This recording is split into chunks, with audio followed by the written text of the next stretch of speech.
দর্শক, স্বাগত সংলাপ প্রতিদিন অনুষ্ঠানে। আমি ফখরুল আলম কাঞ্চন আপনাদের সঙ্গে আছি। আমরা এই অনুষ্ঠানে সমসাময়িক রাজনৈতিক এবং দিনের গুরুত্বপূর্ণ বিষয় নিয়ে আলোচনা করি। আজ আলোচনা করার জন্য আমরা দুইজন অতিথিকে আমন্ত্রণ জানিয়েছি। আমার সঙ্গে আলোচনা করতে স্টুডিওতে উপস্থিত আছেন সিনিয়র সাংবাদিক জনাব মাসুদ কামাল, আছেন সুপ্রিম কোর্টের আইনজীবী ব্যারিস্টার আল মামুন রাসেল। স্বাগত আপনাদের দুইজনকে। মাসুদ কামাল, আপনাকে দিকে শুরু করি। অনেক কিছু নিয়ে আলোচনা করার চিন্তা নিয়ে এই অনুষ্ঠানে বসছিলাম, কিন্তু সবার আগে ছোট্ট একটু বিষয় নিয়ে আলোচনা করি, তারপর বাকি বিষয়গুলো যাব। আজকে একটি দৈনিক যুগান্তরে একটা বড় লিড নিউজ করেছে দেশের আগামী দিনের রাজনৈতিক অবস্থায়। তারা হেডলাইন করেছে এরকম যে রাজনীতিতে কালো মেঘ, তারপরে সাবহেড করছে তামাদি হচ্ছে জনগুরুত্বপূর্ণ অধ্যাদেশ। অর্থাৎ সংস্কার বাস্তবায়ন যদি না হয় তাহলে আসলে কোন দিক যাবে, সেখানে তারা বিভিন্ন মতামত বা উল্লেখ করেছে যে আগামী দিনে কি রাজনৈতিক সংঘাতপূর্ণ রাজনৈতিক পরিস্থিতি হবে কি না, ইত্যাদি ইত্যাদি।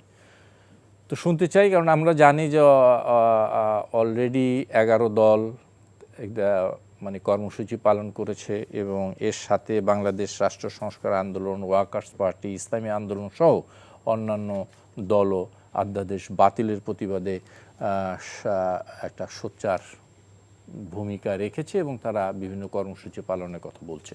শুনতে চাই আগামী দিনের রাজনীতি এবং সংস্কার পরিস্থিতি নিয়ে আপনার মতামত। আমি আপনাকে সংক্ষেপে একটা কথা বলি, সেটা হলো কি, এই যে সংস্কার প্রস্তাবনা, জুলাই সনদ, জুলাই চেতনা, হ্যাঁ, এবং জুলাই বিপ্লব, এগুলো তো ধারাবাহিক উল্টা করে বললাম আমি। তো এই বিষয়গুলো তো একটার সঙ্গে একটা সম্পর্কিত।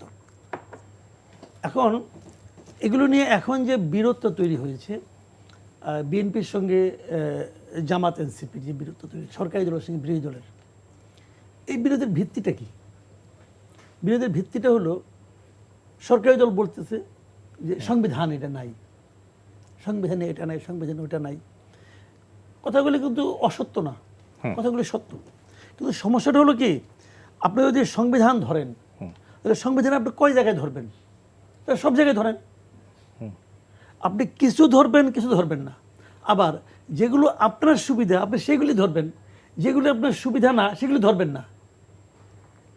এটা কিন্তু একটা ঝামেলা কোথায়, যে আপনি কোন জায়গায় ধরবেন এটা তো আমি জানি না। এখন আপনি বলেন যে জুলাই যে চেতনা যেটাকে বলি আমরা, অথবা জুলাইয়ের যে সনদ বলি, এটা কি সংবিধান সম্মত? না তো না, কিন্তু এখন জুলাই আন্দোলনই তো সংবিধান সম্মত। আন্দোলনের আলাপ পরে যায়, আন্দোলন নিয়ে তো কোনো আলোচনা হচ্ছে না, কারণ আন্দোলন নিয়ে তো সংসদ এখন তো বিরোধ আন্দোলন নিয়ে না, বিরোধ হলো জুলাই সনদ নিয়ে। এখন জুলাই সনদ এটা সংবিধান সম্মত না। আচ্ছা, ভালো কথা, জুলাই সনদ বাস্তবায়ন আদেশ সংবিধান সম্মত না। জুলাই সনদ বাস্তবায়ন আদেশে একটা গণভোট অধ্যাদেশ করছে, গণভোট অধ্যাদেশ সংবিধান সম্মত না। রাষ্ট্রপতির এই ধরনের কোনো অধ্যাদেশ দেওয়ার এখতিয়ারই নাই, কিন্তু দিয়ে দিছে। আবার যদি আবার রাষ্ট্রপতিকে জিজ্ঞাসা করেন, সে বলবো আমি তো সাইনই করি নেই, এটা কেমনি হয়েছে আমি জানি না, সে বলবে আপনি শিওর থাকেন। কোশ্চেনটা হলো কি, সব কিছু মিলাইয়া হলো গিয়া যে আসলে আপনারা কি চান, আসলে আপনারা কি চান। আর এই দলকে বলবে, সে বলবে এটা পিপলস উইল, আপনার যদি জামাত এনসিপিকে বলেন এটা পিপলস উইল, বিএনপিকে বলবে যে আমরা যেটা করছি এটাই পিপলস উইল, তো পিপলসটা আমার সঙ্গে বেশি, আমাকে তো ভোট দিয়েছে বেশি। এখন এটা হলো কি জানেন, এটা হলো সবচেয়ে বড় কথা, আমি যে জিনিসটা বলে শেষ করি সংক্ষেপে, যে এটা হলো কি কোনটা যে আসলে পিপলস উইল এটা এই মুহূর্তে বোঝা যাচ্ছে না। বোঝা যাচ্ছে না কেন? সবারই যার যার ক্ষেত্রে যুক্তি আছে, কিন্তু বিএনপি যদি বলে আমার সঙ্গে বেশিরভাগ লোক আছে, তখন জামাত বলবে তোমার সঙ্গে বেশিরভাগ লোক আছে, এই যে জোটটা তোমার, এই জোট তুমি ইলেকশনের আগে দেখালে না কেন? বলো কেন দেখালে না? তুমি কেন বললো হা ভোট দাও? এখন তো বলতেছে যে গণভোটই ঠিক না। আমিও বলি, কিন্তু আমিও কিন্তু বলছি যে এই গণভোট ঠিক না, তো আমার তো ভোট লাগে না, আমি বলতে পারি।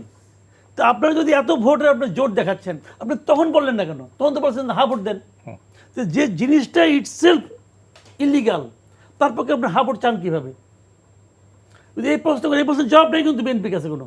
বিএনপি এই প্রশ্ন শুনেও না শোনার ভান করে বলে যে না এটা তো নাই সংবিধানে, এটা সংবিধান সংস্কার পরিষদ সংবিধানে নাই, নাই তো, আসলেও নাই। এখন আপনি যেটা বলেন সংবিধান তো এটাও আছে যে স্বাধীনতার ঘোষক শেখ মুজিবুর রহমান, স্পষ্ট করে লেখা আছে। মানেন আপনি? মানেন না তো, আমার মনে তাহলে ক্লিয়ার, কেমন হলো ভাই? অনেক ক্লিয়ার। ব্যারিস্টার রাসেল, আপনার কাছে আমি যাব। সংবিধান জুলাই সনদ তো একটা বিষয় আছে, কিন্তু আমরা দেখলাম যেটা বিএনপি যেই বিষয়গুলো মানে অধ্যাদেশ অলমোস্ট যেগুলো বাতিল করেছে, সংস্কারের কথা আমরা যদি বলতে পারি বাতিল, তার মধ্যে দেখলাম গণভোট, জাতীয় মানবাধিকার কমিশন অধ্যাদেশ, গুম প্রতিরোধ ও প্রতিকার, পুলিশ কমিশন, সুপ্রিম কোর্ট সচিবালয়, হ্যাঁ, দুর্নীতি দমন কমিশন, এমন কিছু বিষয় আছে যে 10টি আইটেম বা 12টি আইটেম আছে, ব্যাংক রেজুলেশন ইত্যাদি ইত্যাদি। এই ধরনের অধ্যাদেশগুলো বাতিল করার পক্ষে কেন বিএনপি অবস্থান নিল? জি, অসংখ্য ধন্যবাদ কাঞ্চন ভাই চমৎকার প্রয়াসে আমাকে যুক্ত করার জন্য। সাথে আমার সহ প্যানেলিস্ট মাসুদ কামাল ভাইকেও শুভেচ্ছা জানাচ্ছে এবং যারা দর্শক আছে তাদেরকেও শুভেচ্ছা জানাচ্ছে। প্রথম কথা হচ্ছে, আমাদের দেশীয় রাজনীতির প্রেক্ষাপটে যদি আপনি একটু তাকান, আমাদের বাংলাদেশের মানুষ ক্ষমতা আসলে যেন চেহারা পরিবর্তন হয়ে যায়। বিরোধী দল থাকতে একরকম চেহারা, ক্ষমতা আসলে ভিন্ন রকম চেহারা।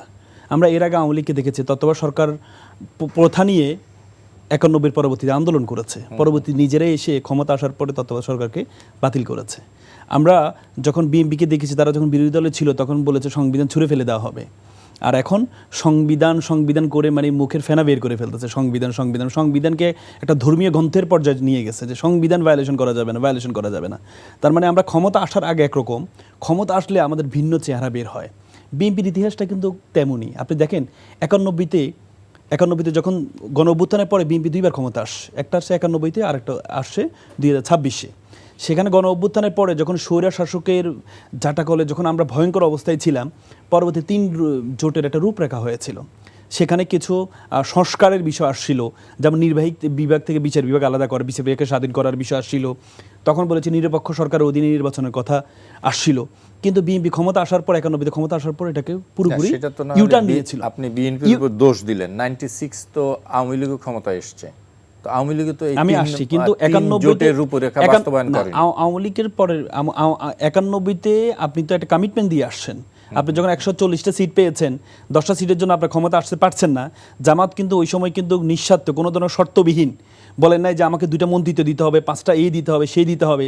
আমরা মোদী সরকারকে দেখেছি, মোদী সরকার ক্ষমতা আসার জন্য যখন আটকে গিয়েছিল, তখন উড়িষ্যা এবং আপনার বিহারের এরা সহযোগিতা করে একটা বড় একটা কমিটমেন্ট নিয়ে 4-5টা মন্ত্রী নিয়ে তারা কিন্তু ক্ষমতায় মোদীকে বসিয়েছেন। কিন্তু জামাত কিন্তু ওই দিন নিঃস্বার্থভাবে দিয়েছিলেন যে অ্যাটলিস্ট রূপরেখাটা বাস্তবায়ন যেন হয়, বিচার বিভাগ থেকে নির্বাহী বিভাগ থেকে বিচার বিভাগটা আলাদা হবে, তত্ত্বাবধায়ক সরকারের অধীনে হবে। বিএনপি সেদিন 91-তে ক্ষমতা আসার পরে অস্বীকার করেছে। পরবর্তীতে আপনি মাগুরার ইলেকশনে প্রায় 15 জন জীবন দিয়েছে এবং পরবর্তীতে নিজস্ব একতরফা একটা ইলেকশন দিয়েছিল।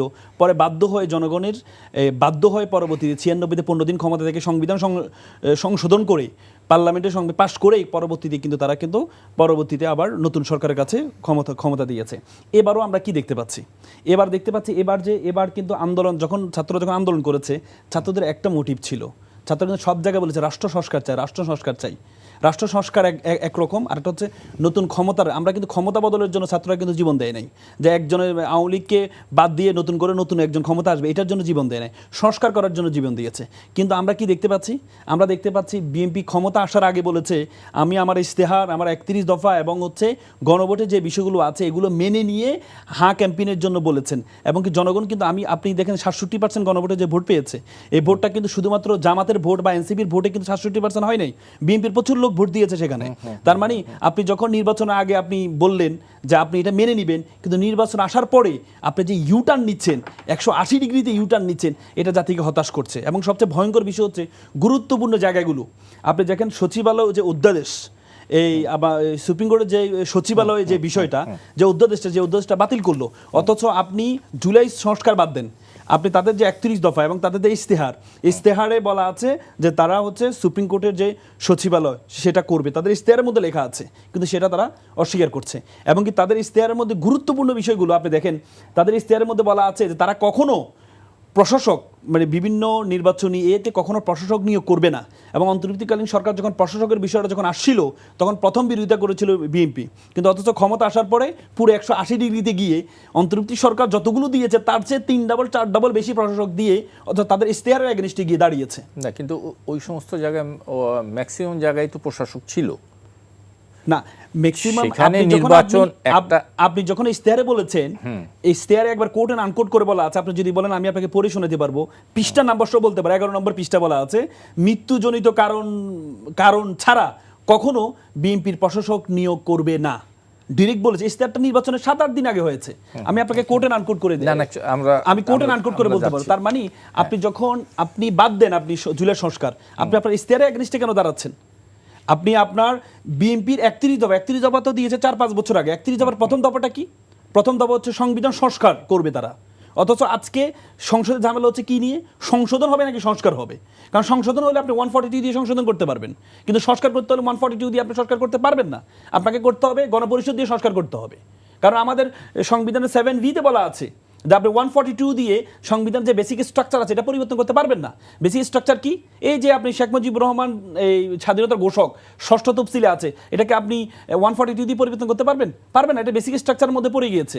এবং আমাদের দ্বিতীয় বিভাগ যে মূলনীতি, বিএনপি তার ইশতেহারে বলেছেন যে আমরা সমাজতন্ত্রকে বাদ দিয়ে আল্লাহর উপর আস্থা এবং বিশ্বাসকে এটাকে কি করব?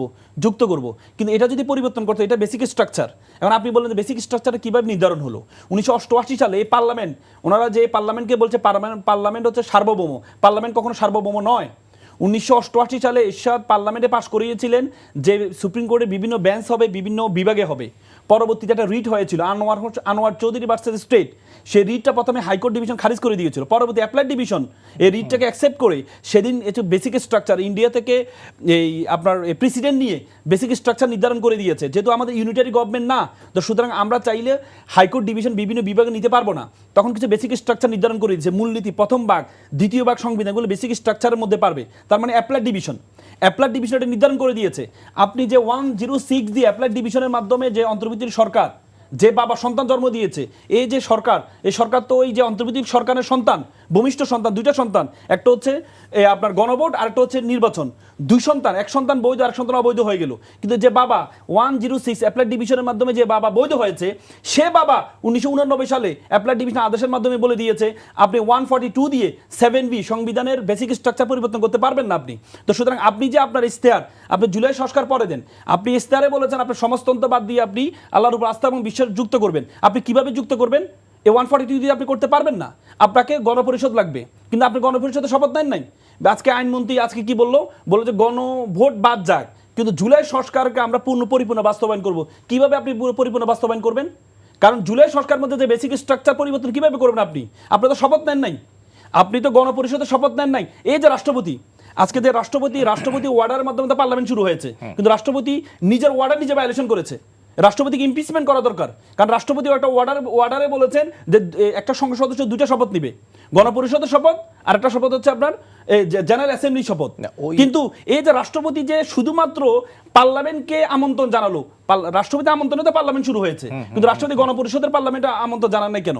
তার মানে রাষ্ট্রপতি নিজের ওয়ার্ডারকে নিজে ভায়োলেশন করেছে। যে রাষ্ট্রপতি নিজের ওয়ার্ডারকে নিজে ভায়োলেশন করে, তাহলে তাকে ইমপিচমেন্ট করতে হবে, সে শাস্তির আওতায় আসতে হবে, কারণ সে নিজের ওয়ার্ডারকে নিজে ভায়োলেশন করেছে। যে নভেম্বরে যে ওয়ার্ডারটা হয়েছে, আপনি বলছেন এই ওয়ার্ডারটা জোর করে হয়েছে, নভেম্বরে এই ওয়ার্ডারটা যদি অবৈধ হয়, তাহলে বিএনপি নভেম্বর থেকে 3 মাস নির্বাচনে 3 মাস পর্যন্ত তখন কোনো কিছু বলে নাই কেন? এই যে ওয়ার্ডারটা যে ভুল, আদেশ দিতে পারে না, ওনারা বলছেন রাষ্ট্রপতি আদেশ দিতে পারে না, তাহলে নভেম্বর থেকে 3 মাস আপনারা কেন বলেন নাই? আপনারা কেন তখন হাইকোর্টে যান নাই, রিড করেন নাই? এখন কেন আপনি রিড করতে গিয়েছেন? আপনি তো একটা অঙ্গীকার নামা একটা এগ্রিমেন্টের সাইন করেছেন, আপনি একটা অঙ্গীকার নামা এগ্রিমেন্টে সাইন করেছেন না? যে অঙ্গীকার আমি আপনার কোর্টে আনকোট করে শেষ করে দিচ্ছি। দেখেন যে অঙ্গীকার নামা ওনারা এগ্রিমেন্টে সাইন করেছে, অঙ্গীকার নামায় কি ছিল দেখেন। অঙ্গীকার নামায় জুলাই 2 বাস্তবায়ন অঙ্গীকার নামায় বলা হচ্ছে গণতান্ত্রিক মূল্যবোধ এবং জাতীয় ঐক্যবোধের ভিত্তিতে 2024 সালে জুলাই অভ্যুত্থানে প্রকাশিত জনগণের ইচ্ছাকে প্রাধান্য দিয়ে আমরা নিম্ন স্বাক্ষরকারীগণ এই অঙ্গীকার এবং ঘোষণা করছি। তার মানে কি? বিএনপি প্রথম স্বাক্ষরকারী, কি ওই ঘোষণা করেছে? সেখানে ঘোষণা করেছে যে আমরা নতুন রাজনৈতিক সমঝোতার দলিল হিসেবে জুলাই সনদ 2025 পরিপূর্ণ বাস্তবায়ন নিশ্চিত করব। এবং 3 নম্বর কলামে বলেছে এই যে জুলাই সনদ 2025 সম্পর্কে কোনো আদালতে কোনো প্রশ্ন উত্থাপন করিব না। তার মানে কি, আপনি যখন এগ্রিমেন্ট করলেন, এগ্রিমেন্ট তো আপনি স্বাক্ষর করেছেন, আপনি অবৈধ হলেও তো আপনি স্বাক্ষর করেছেন।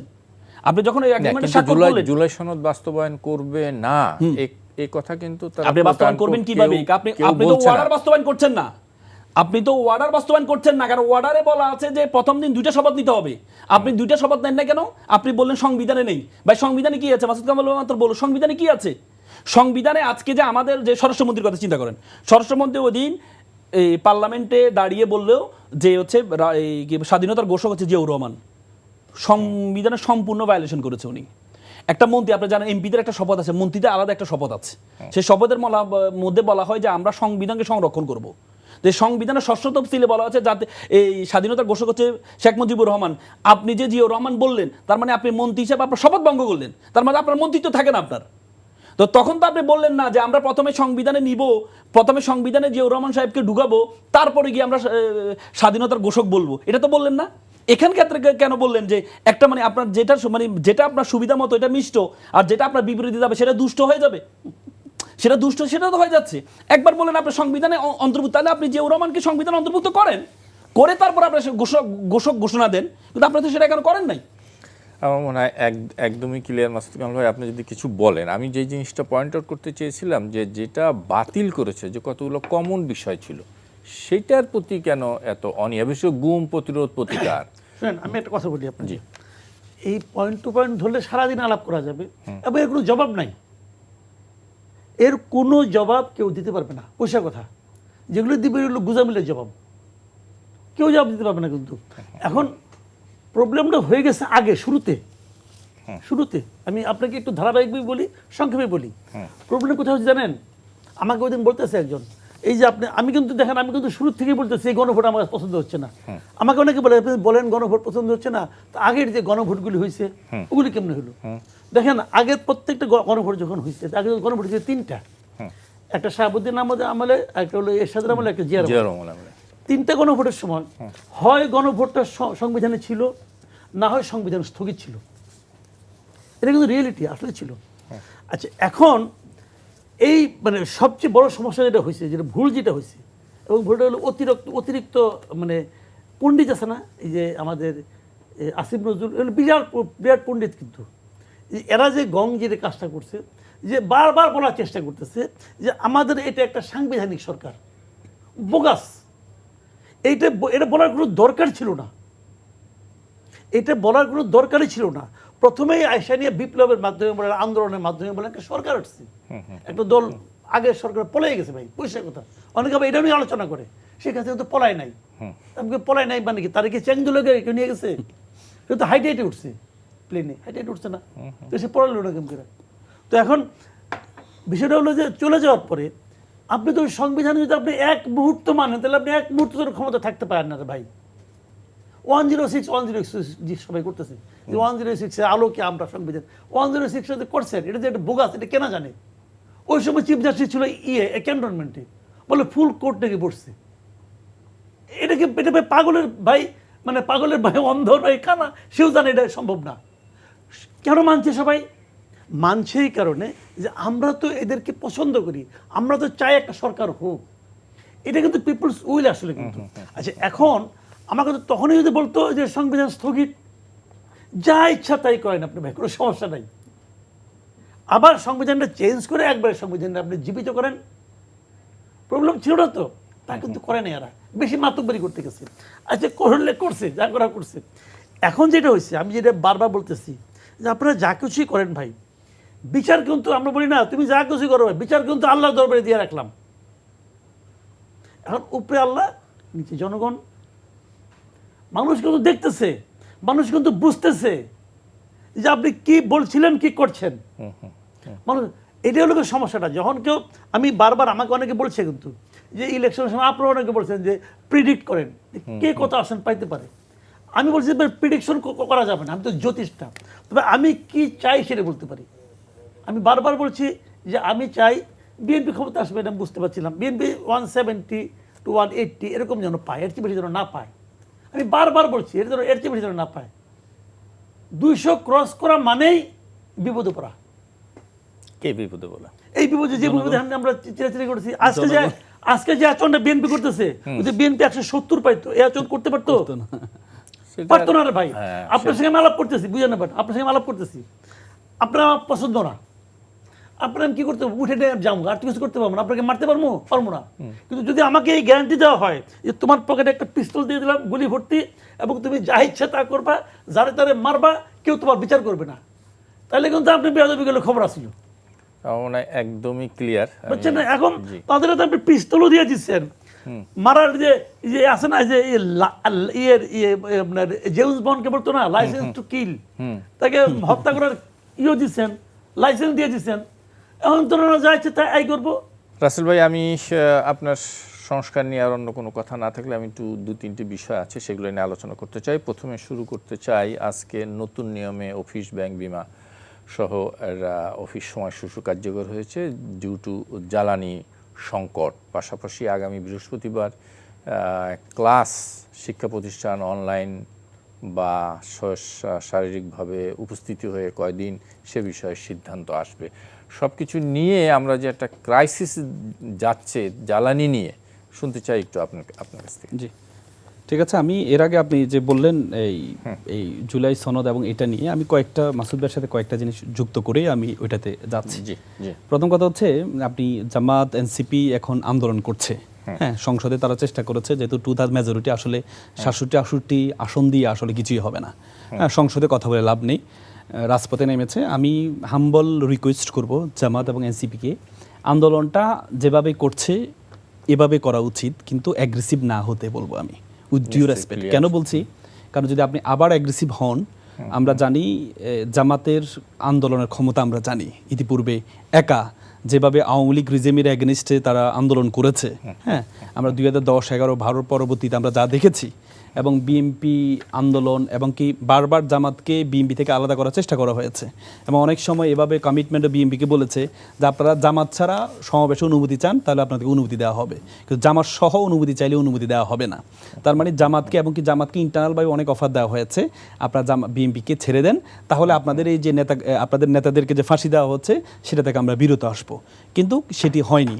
এখন তার মানে আমরা জামাতের আন্দোলনের অবস্থা আওয়ামী লীগও জানতো, এবং জুলাই আন্দোলনে আপনি দেখেন সর্বশেষ যখন কোনো উপায় আওয়ামী লীগ পাচ্ছে না, তখন কিন্তু জামাতকে নিষিদ্ধ করেছে, কারণ তারা জানে তাদের যেই এই যে বিভিন্ন এইগুলো যারা ছিল আর কি, ডিটেকটিভ ব্রাঞ্চ ছিল, যারা ছিল, তারা কিন্তু তার তথ্য দিয়েছে মূল আন্দোলনটা জামাত করছে, এই জন্য জামাতকে নিষিদ্ধ করে সর্বশেষ কফিনে প্যারাকটা মেরার চেষ্টা করেছে। তার মানে জামাত যদি এখন আন্দোলন করে, আলটিমেটলি এই সরকারটা কন্টিনিউ করতে পারবে না। তো এই জন্য আমি অনুরোধ করবো অ্যাগ্রেসিভ না হলে, কারণ তাহলে তৃতীয় শক্তি আবার চলে আসবে, আওয়ামী লীগ আবার চলে আসবে, এই সুযোগটাই কিন্তু চাচ্ছে। এবং আমি মনে করি এই যে বিএনপি যে এখন যেভাবে মুভ করছে, বিএনপি যেভাবে মুভ করছে, যে স্বরাষ্ট্রমন্ত্রী সম্পূর্ণ স্বরাষ্ট্রমন্ত্রীর সহযোগিতা বা স্বরাষ্ট্রমন্ত্রীর পরামর্শে বিএনপি বেশি চলছে, কিন্তু আমরা তো স্বরাষ্ট্রমন্ত্রীর ইতিহাস তো আমরা জানি। এই যে সংসদে বসে আছে স্বরাষ্ট্র প্রতিমন্ত্রী ছিল লুৎফর রহমান বাবু সাহেব, 17-18 বছর জেলে ছিল, ফাঁসির এই নিয়ে ওয়ার্ডার নিয়ে জেলে ছিল। এমনকি বর্তমান এই আওয়ামী লীগ রেজিমের স্বরাষ্ট্রমন্ত্রী, তিনিও তো ফাঁসির এই সাজা নিয়ে এখন ইন্ডিয়াতে পলায়ন করেছে। তো স্বরাষ্ট্রমন্ত্রীদের আমরা ইতিহাস জানি, কিন্তু সবচেয়ে বড় সমস্যা হচ্ছে ইতিহাসের সবচেয়ে বড় শিক্ষা হচ্ছে ইতিহাস থেকে আমরা শিক্ষা নিই না, হ্যাঁ, সবচেয়ে বড় শিক্ষা। এবং দেখেন, আপনি যে বললেন যে গুম অধ্যাদেশটা বাতিল করলো, গুম অধ্যাদেশটা কেন বাতিল করা হয়েছে? আপনি যে বারবার বিভিন্ন জায়গা থেকে বলছে, আমিও বিশ্বাস করি যে গুম, যে ডিপ স্টেট যে বিএনপিকে ক্ষমতা নিয়ে আসছে, আপনি হয়তো বলতে পারবেন যে ডিপ স্টেট অমিষ্ট কিছু সত্য কথা বলি। দেখেন ডিপ স্টেট, আমি এটা শেষ করছি, ডিপ স্টেট যে বিএনপি ক্ষমতা নিয়ে আসছে, আমি বলছি বিএনপি ক্ষমতা আসতো নর্মালি যদি ইলেকশন করতে বিএনপি ক্ষমতা আসতো, এই যে মাসুদ কামাল ভাই বললো 170 থেকে 80, মানে 2/3 মেজরিটি, অ্যাবসলিউট মেজরিটিটা আপনার হতো না। কিন্তু ডিপ স্টেট বিএনপিকে অ্যাবসলিউট মেজরিটি এই জন্য দিয়েছে, কারণ ডিপ স্টেট চায় এই যে গুমের বিষয় তো আমরা জানি, গুমের সাথে সংশ্লিষ্ট কারা ছিল আমরা জানি, তাদের বিচার যেন না করে।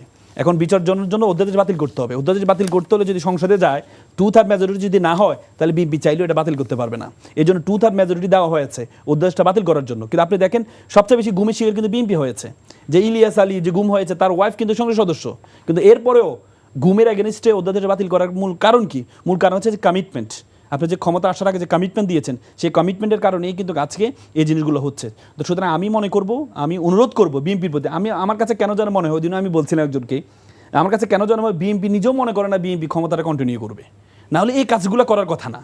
যে কাজগুলো করছে এখন জুলাই সংস্কার নিয়ে, জুলাই সনদ নিয়ে যে কাজগুলো, এখন দেখেন এখন কিন্তু আগের মতো না। এখন কিন্তু আগে আপনি যা কথা আগে একসময় আমরা দেখতাম টিভি ছিল না, মিডিয়া ছিল না, একটা কথা বললে আমাদের সোশ্যাল মিডিয়া আমাদের গ্রামে একটা কথা বলতো যে মরইনিয়ার হিরোইনের কোনো বিচার নেই, মানে যে মরে যায় তার বিচার হয় না, যে একটা কথা বলে ফেরত যায় তার কারণ এটা তো রেকর্ডেড না। কিন্তু এখন কিন্তু সব কথা রেকর্ডেড। আজকে স্বরাষ্ট্রমন্ত্রী নিজে বলেছেন যে গণভোটের প্রস্তাবটা কিন্তু স্বরাষ্ট্রমন্ত্রী নিজে দিয়েছেন, যেহেতু আমরা নোট অফ ডিসেন্ট দিয়েছি, আমরা অনেক কিছু নোট অফ ডিসেন্ট দিয়েছি, সেহেতু জনগণ হাতে ছেড়ে দেন, জনগণ যদি বলে হ্যাঁ তাহলে আমরা এটা মেনে নিব। এবং কি যারা জয়ী হবে তাদের প্রথম কাজ হবে গণপরিষদের শপথ নেওয়া, শপথ নিয়ে জুলাই সংস্কারটা বাস্তবায়ন করা। সে স্বরাষ্ট্রমন্ত্রী আজকে ইউটার্ন 180 ডিগ্রি ইউটার্ন নিচ্ছে, তার মানে কি? তার মানে এই একটা ভূতে ধরেছে। কোন ভূতটা ধরেছে সেটা আমাদের বের করতে হবে। এই জন্য আমি অনুরোধ করবো সরকারি দলকে এবং বিরোধী দলকেও বলবো যে একটু ধৈর্য ধরেন, অ্যাগ্রেসিভ হওয়া দরকার নেই, সরকারটা একটু কন্টিনিউ হলে দেশের জন্য ভালো হবে। বিএনপিকেও বলবো আপনারা জুলাই সংস্কার এগেনস্টে যাওয়া দরকার নেই, আপনারা যা কমিটমেন্ট দিয়েছেন, কিন্তু এখন আল্লাহর ওয়াস্তে জনগণের স্বার্থে এসে দেশটা সুন্দর করার স্বার্থে হলেও, আপনি ক্ষমতাটা কন্টিনিউ করার স্বার্থে হলেও আপনারা জুলাই সংস্কারটা বাস্তবায়ন করার চেষ্টা করেন। এবার আসি আপনার জ্বালানি সংকট। দেখেন, আচ্ছা, জ্বালানি সংকট নিয়ে একটু মাসুদ কামাল কাছে শুনি, তারপর আসি আপনার মাসুদ কামাল অনেকক্ষণ আছে। মানে কামাল ভাই, আপনার কাছে কি মনে হয় সংকটের তো আসলে এটা তো একটা বৈশ্বিক সংকট, যে সংকটের ঢেউ আঁচ সারা পৃথিবীতেই পড়েছে, সেটা আমাদের কাঁধেও এসছে, কিন্তু যদিও আমরা এটার পার্ট না, তারপরও এসছে। তো এখন এই সংকট মোকাবেলার আসলে সরকারের কি আর কিছু করার ছিল? এখন যে অবস্থা হয়েছে, মানুষ যে কথা বলছে, শুনেন, জ্বালানি সংকট এটা আমাদের এখানে অবধারিত, এটা আপনি ফেরাতে পারতাম, এটা আমাদের নিয়তির মধ্যে পড়ে গেছে। এবং এটা কেবল আমরা না, পৃথিবীর সব দেশই হচ্ছে এখন। পৃথিবীর উন্নত দেশগুলোতেও জ্বালানি তেলের দাম কিন্তু বেড়ে গেছে। আমরা এখনো বাড়াইনি, না বাড়াইয়া বাহবানোর চেষ্টা করছি। কিন্তু আপনি ওই যে এখানে যারা লাইনে দাঁড়াই আছে এদেরকে জিজ্ঞাসা করেন, এই যে তোমার লাইন, এটা চাও নাকি জ্বালানি তেলের দাম আরো 20 টাকা বাড়াই দেবো ওটা চাও? ওরা কিন্তু বললো 20 টাকা বাড়াই দেন, তাও তেল না। কিন্তু কামাল ভাই, 20 টাকা বাড়াই দিলেও যে সংকট সমাধান হবে, সংকট সমাধান হবে না, এই গ্যারান্টি তো না। আমি গ্যারান্টি দিচ্ছি না। আমি বলছি যে এই যে ক্রাইসিস যেটা এখন আমরা দেখতে পাচ্ছি, এই ক্রাইসিসটাকে যে তৈরি করা হয়েছে এটা কিন্তু মানুষ পছন্দ করছে না। বাট এটা হচ্ছে কেন? আমরা বলি যে আন্তর্জাতিক বিশ্বে হয়েছে, এটা সব জায়গায় হচ্ছে। অন্য দেশেও কিন্তু এত লম্বা লাইন আছে, কিছু টিয়ানমারে দেখলাম অনেক লম্বা লম্বা লাইন আছে। বাট আমাদের এখানে যে লাইনটা, এই লাইনটা আমার কাছে এখনো মনে হয় এত লম্বা লাইন হওয়ার কোনো কারণ নাই, আমি মনে করি। কারণ এই জিনিসটা আসলে তৈরি করছে কি জানেন? তৈরি করছে আমাদের জ্বালানি মন্ত্রী। কেন? এটা ক্রিয়েটেড বাই দ্যাট পারসন। কেন? কারণটা হলো উনি শুরুতেই রেশনিং একটা শব্দ উচ্চারণ করছে। রেশনিং তো এখন নাই, এখন না থাকুক, শুরু উচ্চারণ করছে কিনা বলেন আপনি? হ্যাঁ, করেছে তখন একটা প্রথম জিনিসই উচ্চারণ করছে। আওলাটা তখন বাড়ছে, তখন রেশনিং উচ্চারণ করার সঙ্গে সঙ্গে মানুষের মনে একটা আতঙ্ক ঢুকছে, যারা ভোক্তা তাদের মনে, আর যারা বিক্রেতা তাদের মধ্যে একটা মুনাফার আকাঙ্ক্ষা জন্ম নিছে, যে এখন তো ক্রাইসিসটা গভর্নমেন্ট বলতেছে, তো এইটাকে আমি পুঁজি করে আমি একটু ব্যবসা করে নিই। এবং অনেক ব্যবসায়ী, মানে অধিকাংশের বেশি ব্যবসায়ী, তারা এইগুলি কিন্তু মজুত করে ফেলেছে। তা না হলে আপনি বলেন বিভিন্ন জায়গায় উদ্ধার হচ্ছে বাড়ির মানে ট্যাঙ্কে, পানির ট্যাঙ্কে, সেপটিক ট্যাঙ্কে পাওয়া গেছে পানি, পাওয়া যাচ্ছে, তেল পাওয়া যাচ্ছে। কেন? মজুত করার জন্য তো পাওয়া যাচ্ছে। ওরা তো মজুত করছে। মজুতটা কেন করছে? মজুত করছে হলো আমি এটা আস্তে আস্তে বিভিন্ন দামে বেচবো, ক্রাইসিস দেখে পাবলিক কাছে বাড়তি দামে বেচবো।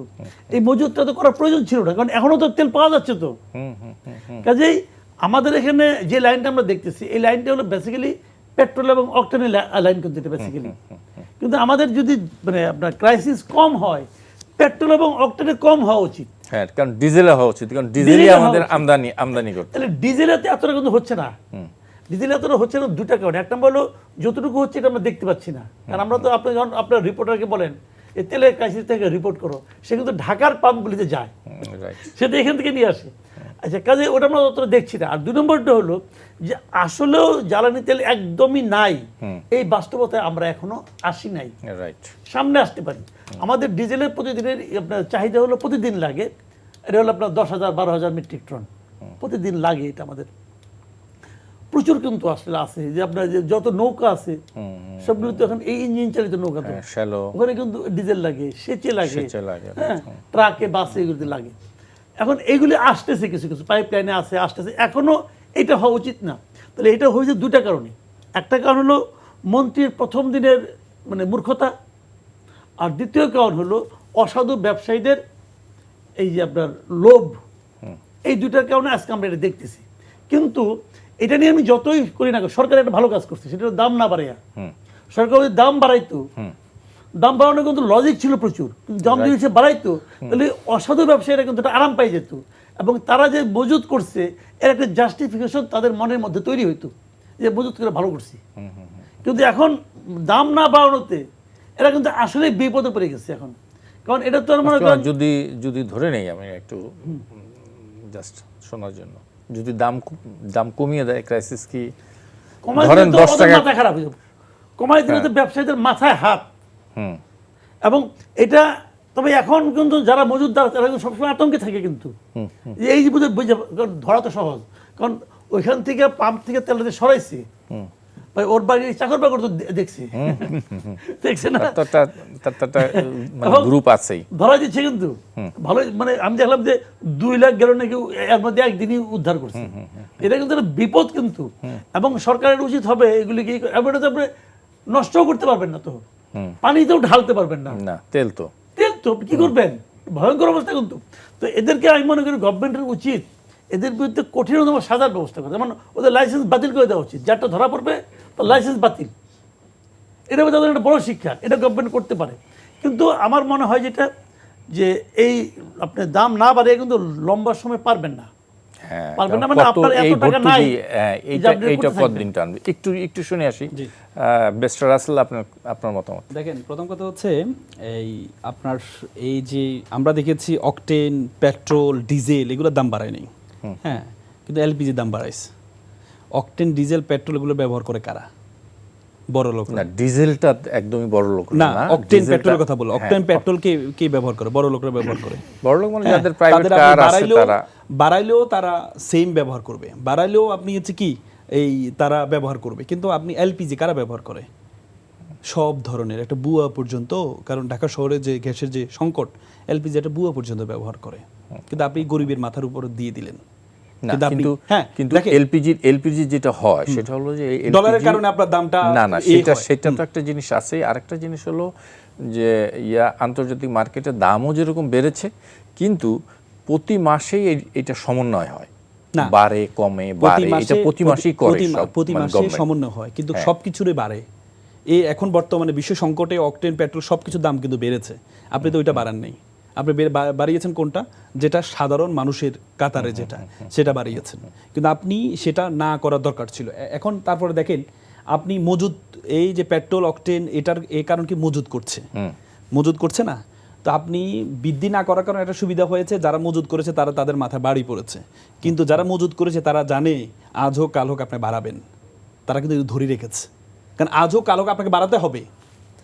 কিন্তু আপনি যদি একটা এক্সাম্পল ক্রিয়েট করতেন, যেমন ওই দিন 10,000 লিটার বাসা পাওয়া গেছে, তাকে জরিমানা করছে 37,000 টাকা, কি হবে তার? সে যদি এটা বিক্রি করে, পরবর্তীতে বিক্রি করলে সে 37 লক্ষ টাকা সে ইনকাম করতে পারবে না। কিন্তু আপনি যে মাত্র 37,000 টাকা, 30,000 টাকা জরিমানা করছেন, এটা এক্সাম্পল ক্রিয়েট হচ্ছে সবার কাছে যে যদি ধরা খাই, এখানে কিছুটা আইনের কিছুটা মারপ্যাচ আছে, আইনের মারপ্যাচ আছে, লিমিটেশন আছে, যিনি এই ভ্রাম্যমাণ ম্যাজিস্ট্রেটের এই লিমিটেশনটা আছে, না লিমিটেড আছে, কিন্তু আপনাকে ভোক্তা অধিকার আইন আছে 2009, হ্যাঁ, সে ভোক্তা অধিকার আইনে তো 3 বছর সাজা আছে, 3 বছর সাজা আছে। আপনি একটা এক্সাম্পল ক্রিয়েট করেন, আমাদের আইন মধ্যে হুট করে বলে ফেলেন যে মৃত্যুদণ্ড হবে, কেন? এটা আইনের বাইরে আপনি বলতে পারেন?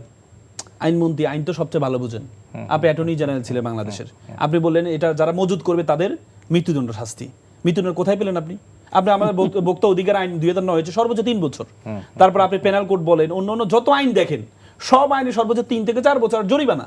আপনি যে মৃত্যুদণ্ড বললেন, একটা অপরাধ হওয়ার জন্য দুইটা ইনগ্রিডিয়েন্টস প্রয়োজন হয়, anti social behaviour, punishment for those behaviour.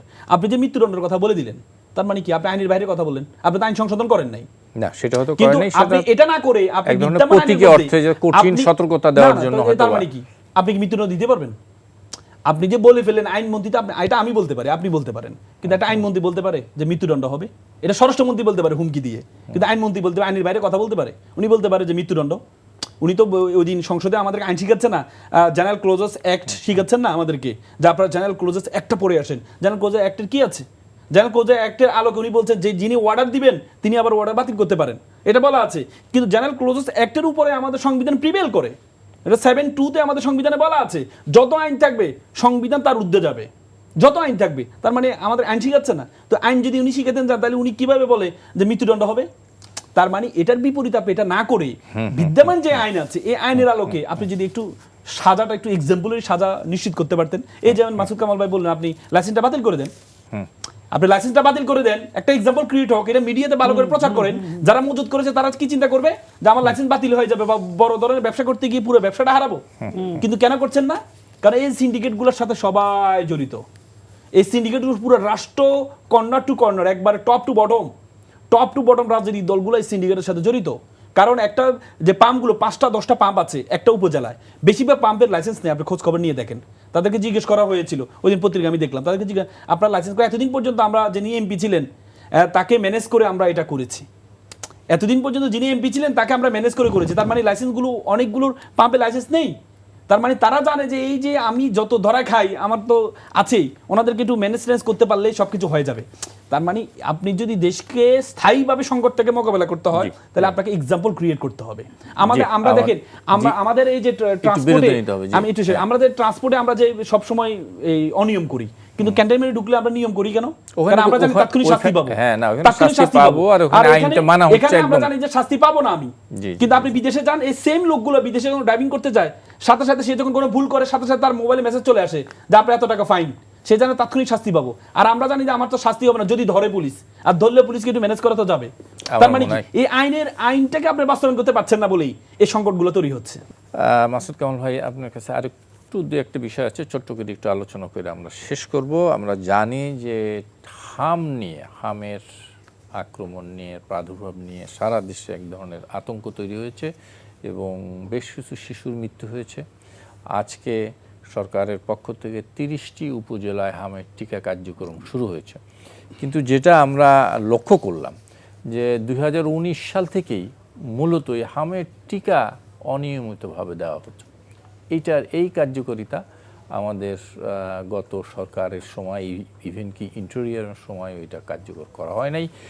এবছর এসে এটার অবস্থা ভয়ানক আকার ধারণ করেছে এবং আজকেও অন্তত 2জন শিশুর মৃত্যু হয়েছে।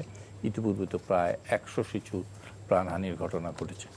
শুনতে চাই। হ্যাঁ, প্রথমত কথা হলো কি, আমি মনে করি এই যে শিশুগুলি মারা গেছে, মানে এর চেয়ে মর্মান্তিক ঘটনা এই দেশে গত কয়েক বছরে ঘটে নাই। ধরেন আজকে যদি মারা যায়, আপনি তো মরবেন না, আপনি মরবেন, আমিও মরবো, কিন্তু আমার মৃত্যু একটা শিশুর মৃত্যু কিন্তু এক জিনিস না।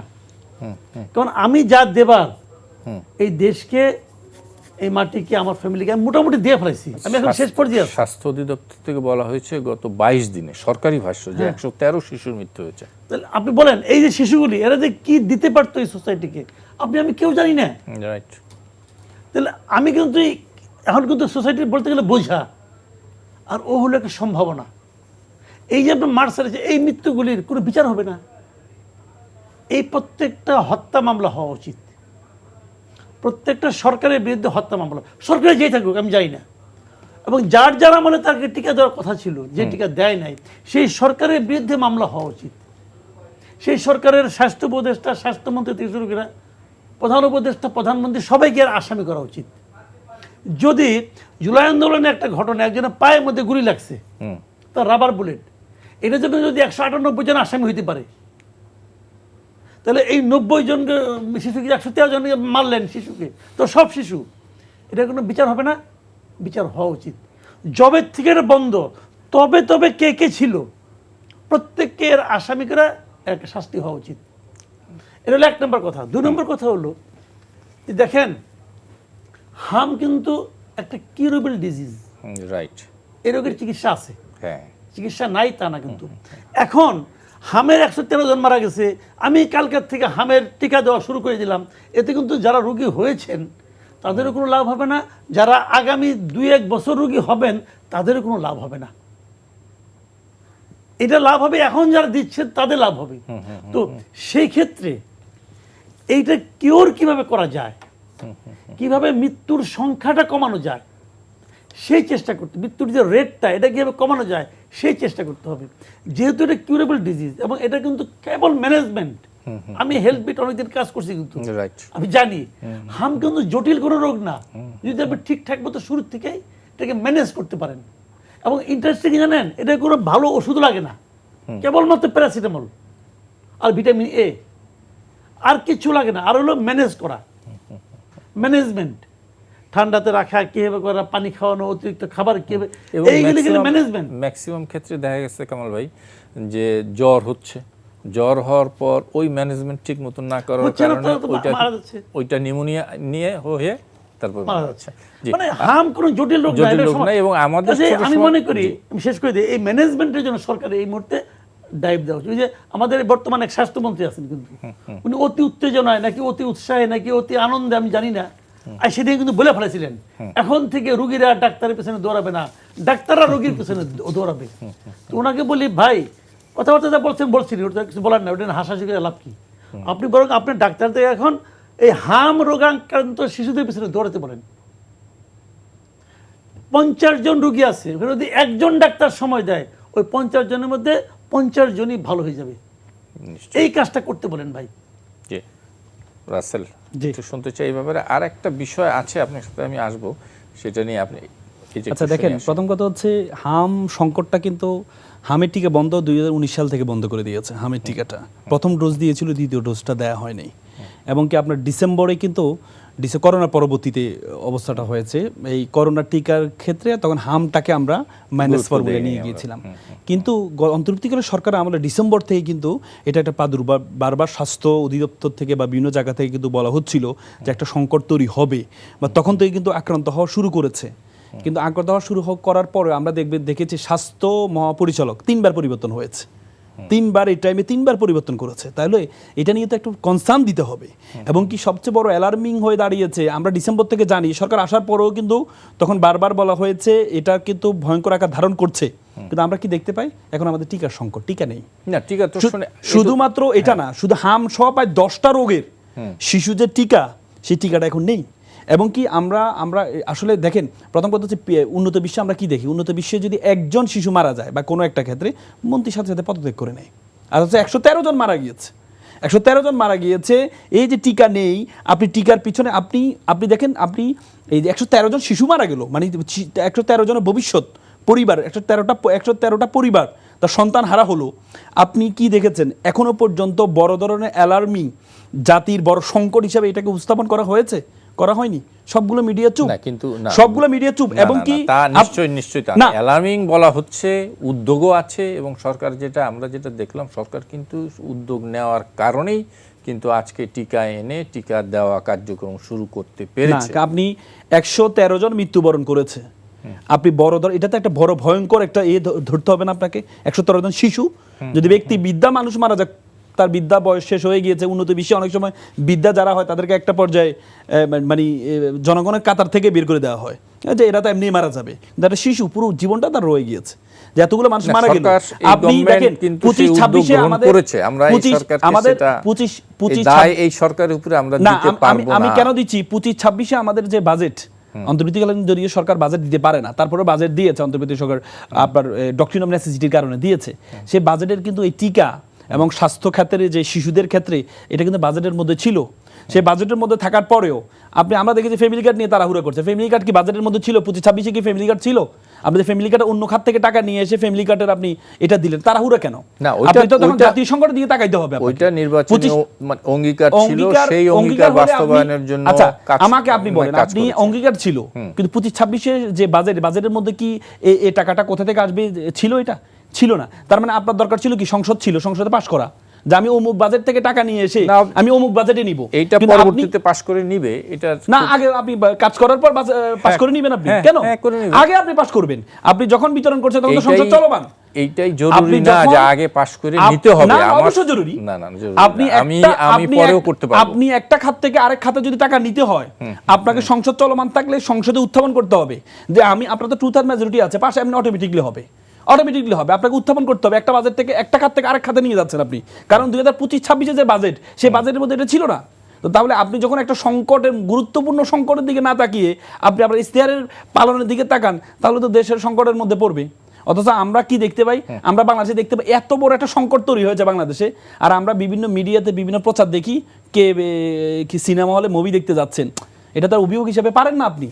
একটা আমার অভিভাবক মনে হয়- এত বড় একটা সংকটে আমার এভাবে মনে হয় যে ওপেনলি এই- মুভি দেখবেন, আবার এটা বাংলাদেশের মানুষকে দেখাবেন, এটা ঠিক না তো। না, আমার মনে হয় অন্য আরেকটু ছোট্ট বিষয় আছে, আমি ছোট্ট করে একটু শুনে মাসুদ কামাল এবং শেষ করে দিতে চাই। সেটা হচ্ছে গতকালকে সাবেক আমাদের উপদেষ্টা নাহিদ এবং এনসিপির আহ্বায়ক বলেছেন যে সংস্কার প্রশ্নে অধ্যাপক ইউসুফ সহ সাবেক উপদেষ্টাদের মাঠে নামার আহ্বান জানিয়েছেন। আপনি এটা কিভাবে দেখেন? এটাকে আমি রসিকতা হিসেবে দেখবো কিনা যাই না, কারণ একটা জিনিস হলো কি যে সাবেক উপদেষ্টাদের কি ভূমিকা? তারা সাবেক এটা উপদেষ্টারা করেছে, তো তাদের এটা- রাজনীতি করেন না তো। ওনাদের তো রাজনীতি করার কোনো আসলে উচিত না, নৈতিকভাবে ঠিক না। তো ওনারা মাঠে নামবেন কি হিসেবে? যখন কেউ মাঠে নামবে তখন তো তাদেরকে লোকে জিজ্ঞাসা করবে যে আপনি যে এই দাবিটা করছেন, আপনার আমলে এই দাবির ব্যাপারে আপনি কি করছেন? না, সংস্কারের প্রশ্নে কোনটা? এই সংস্কারের প্রশ্নে আমি আপনাকে বলি ভাই, আমি এখন এটা বলে আমি শেষ করে দিই।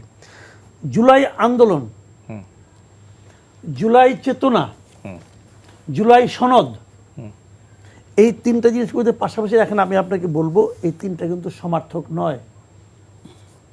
আন্দোলনের সময় মানুষের মনে কি আকাঙ্ক্ষা ছিল, তার সঙ্গে জুলাই চেতনা বলতে যে জিনিসটাকে প্রচার করা হয়েছে, যারা নাকি নিজেদেরকে সিপাহসালাম বলে দাবি করেন, তারা যে এটা নিয়ে বলছেন এটাই জুলাই চেতনা, ওইটা এবং ওইটা ঠিক এক না।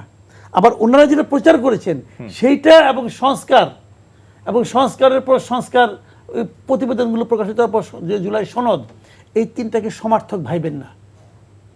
এক নম্বর কথা আমি বলি আপনি কেননা এই কারণে জুলাই আন্দোলনের সঙ্গে যারা ছিলেন তাদের যে চিন্তা, সেই চিন্তাকে যারা জুলাই চেতনাকে নিয়ে বাইরে বেরিয়ে আসছেন, প্রচার করছেন, তারা কিন্তু ওই চেতনাকে ধারণ করেন না, আসলে তারা দাবিদার। আবার এই চেতনাকে বাস্তবায়নে যাতে যাদেরকে দেওয়া হয়েছে তাদের সঙ্গে জুলাই আন্দোলনের কোনো সম্পর্ক ছিল না। মানে এই সরকার এর বাস্তবায়নের জন্য এই জুলাই সনদটা কে তৈরি করছে? এই জাতীয় ঐক্যমত্য কমিশন, এরাই তো।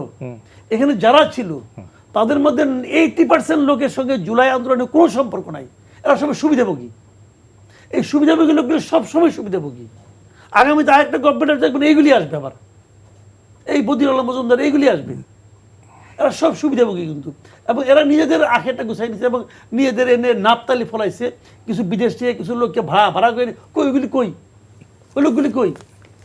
জুলাই চেতনা বাস্তবায়নের জন্য উনি যে ডক্টর ইউনূসকে মাঠে নামতে বলছে, ডক্টর ইউনূস মাঠে নামবে, সে হলো দুধের মাছি, সে নামবে। ডক্টর আলী রিয়াজ তো এটা মূল ছিল, আসবে দেশে, আসবে সে। মনির হেদার আসবে, আপনার শিষ্য ছিল, আসবে। এগুলি কেউ আসবে না, এরা হলো দুধের মাছি রে ভাই, আইসে খাইয়ে দিয়ে চলে গেছে না, কিন্তু এরকম একটি তাহলে এগুলি বলে লাভ নেই রে ভাই। উনি বললাম তো, উনি বেসিক্যালি রসিকতা করছে আমার ধারণা, তোমরা আসো পাবলিকে দৌড়ে নিয়ে খাও। ব্যারিস্টার রাসেল, আপনার কথা শুনে আমি অনুষ্ঠান শেষ করব ছোট্ট করে। না, আমার কাছে এটি মানে মাসুদ কামাল ভাইয়ের সাথে এই ক্ষেত্রে আমি একমত। এটা দুধের মাছি, সত্য কথা। আপনি উপদেষ্টাকে দেখেছেন না, এখন পররাষ্ট্রমন্ত্রী, মানে যিনি রেফারি ছিলেন, তিনি এখন বিজয়ী দলের ব্যানারে দাঁড়িয়ে আছেন। তার মানে কি দাঁড়ায়? হ্যাঁ, আপনি ছিলেন রেফারি, এখন আসে বিজয়ী দলে, যেখানে আনন্দ করছে ট্রফি নিয়ে, সেখানে আপনি ট্রফি ধরছেন। তার মানে কি আপনার রেফারির সময় রেফারি ছিলেন না ভালো করে? আপনি যারা উপদেষ্টা হয়েছেন, আপনি 2/3 উপদেষ্টাকে দেখবেন, প্রধান উপদেষ্টা সহ আন্দোলনে কেউ ছিল না। মানে বঙ্গবন্ধু শেখ মুজিবুর রহমান নিয়ে অনেকে বলে যে 70-এর নির্বাচনের অভিপ্রায়, জনগণ অভিপ্রায়কে যখন ভায়োলেশন করলো, তখন পাকিস্তানের এগেনস্টে জনগণ যুদ্ধ করলো। সেই যুদ্ধের সময় শেখ মুজিবুর রহমান রাজপথে ছিলেন না, যে 30 লক্ষ রক্ত দিয়েছে, রক্তরা দেখেন নাই। এই জন্য পরবর্তীতে উনি বাকশাল কায়েম করেছিলেন। এবার অন্তর্বর্তীকালীন সরকারের যে প্রধান উপদেষ্টা ছিলেন, আমিও একসময় ওনাকে অনেক সুনাম করেছি, আমি নিজেও করেছি। আমার কাছে মনে হচ্ছে যেটা ভুল করেছি। তিনি রাজপথে রক্ত দেখেন নাই। যদি রাজপথে থাকতেন তাহলে এই যে রাজপথে যেই 1300-1400 জীবন দিয়েছে, যে 20,000-30,000 পঙ্গুত্ব বরণ করেছে, তাদের চেতনাটা বুঝতো যে জুলাই সংস্কারের সবচেয়ে বড় বাধা। আপনি তো জানতেন বিএনপি এই কাজটা করবে, আপনি তো জানতেন। যখন বলা হয়েছিল গণভোটটা আগে করেন, গণভোটটা আগে করে আগে সবকিছু পাশ করেন, না গণভোট একই দিনে কেন রাজি হলেন আপনি কেন গিয়ে লন্ডনে গিয়ে প্রধান উপদেষ্টা, আপনি তো তখন আপনার ক্ষমতা ছিল, বিএনপি তো চাইছে নির্বাচন, আপনি নির্বাচনটা না দিতেন। আপনার তো হচ্ছে লন্ডনে গিয়ে আপনি কেন নির্বাচন তারিখ ঘোষণা করতে হলো? সেখানে আপনি দেশে আসি করতেন। লন্ডনে যখন করলেন তখন তো বুঝে গেছে সমঝোতা হয়ে গেছে। তার মানে আপনি সমঝোতা হয়েছে, আপনি তো রাজপথে ছিলেন না বলেই গাদ্দারিটা করেছেন। তো সুতরাং আমি মনে করি নাহিদ যে বলেছে এদেরকে শাস্তির আওতায় নিয়ে আসতে হবে। এরা শাস্তির আওতায় টুটে টুবরা আসবে, এরা শাস্তির আওতায় আসবে। এই যে জুলাইয়ের শহীদদের সাথে গাদ্দারি করেছে, শাস্তির আওতায় টুটে টুবরা আসবে, গাদ্দারির ফল ভালো হবে না। আজকে আর একদমই সময় নাই। মিস্টার রাসেল, জনাব মাসুদ কামাল, আপনাদের দুইজনকে অনেক অনেক ধন্যবাদ। দর্শক, আপনাদেরকে ধন্যবাদ যারা এতক্ষণ আমাদের সঙ্গে ছিলেন। আগামী অনুষ্ঠানে আবার দেখা হবে। শুভ সন্ধ্যা।